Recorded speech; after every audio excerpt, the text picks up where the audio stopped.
Good evening friends, time for a technical update on the markets. Today the markets witnessed an extremely volatile trading session. It opened with a gap up of 100 points.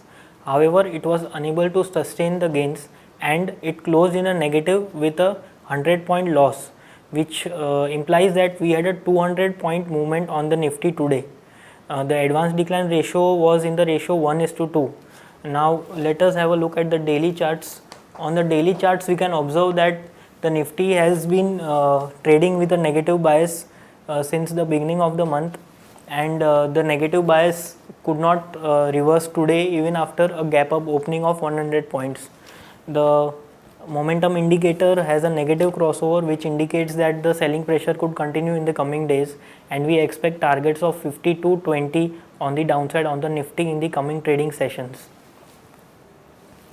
On the hourly charts we can observe that it has been falling in a downward sloping channel, and the intensity has been increasing going forward. Today in the morning it faced pressure.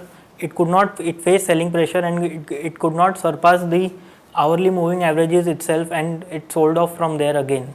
The hourly momentum indicator has again given a sell signal, which indicates that the selling pressure could continue once again tomorrow. On the bank Nifty, we can observe that it has been trading in a downward sloping channel, and today after reaching the upward trend line of the downward sloping channel, it faced selling pressure once again, and it closed with marginal gains today. However, the momentum indicator is still having a negative crossover, which indicates that the weakness in banking stocks and bank Nifty can continue in the coming trading sessions. Crucial supports for bank Nifty are placed at 8,855 and 8,700 on the downside.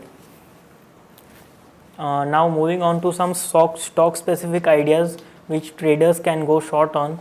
The first one which we have is Reliance Infra. Reliance Infra has been forming lower tops and lower bottoms on the daily charts. Today it has formed a new low, and the momentum indicator has also given a fresh sell signal, which indicates that we could see a weakness in the coming trading sessions, and we expect targets of 280 on Reliance Infra in the coming trading sessions. Another stock which we have is from the auto sector, Bajaj Auto. Similarly, it has been forming lower tops and lower bottoms on the daily chart. It has broken down from an upward sloping channel, and it is currently trading below the 20 and 40 daily moving averages. The momentum indicator has a sell signal, so we can expect targets of 1550 on the downside for Bajaj Auto in the coming trading sessions. Thank you.